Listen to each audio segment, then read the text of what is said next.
What's up, YouTube? It's VO Pilot Vash, and today we're going to be trying cheese rings. It's a product from the Philippines, and I'm hoping it's a really good cheese curl. Let's get into it.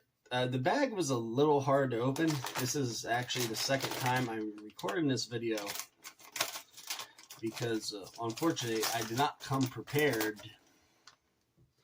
and couldn't get the damn bag open.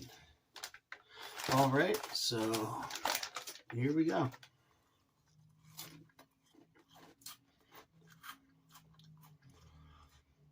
Definitely tastes different than a cheese curl.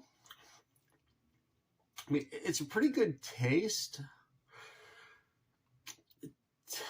It tastes sweeter. Like, have you ever had like those honey barbecue cheese curls? It kind of tastes something like that, minus the barbecue, but it's sweet. These are actually really good.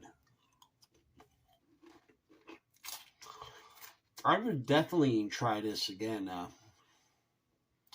This was one of those things I say y'all have to try. Cheese rings. That's it for this video. This snack will get a 5 out of 10. Yeah, I wouldn't eat these all the time. I would definitely get these here and there. They're pretty good. Well, anyway, thank you guys for watching. Please don't forget to subscribe, and we'll have more videos soon. Bye.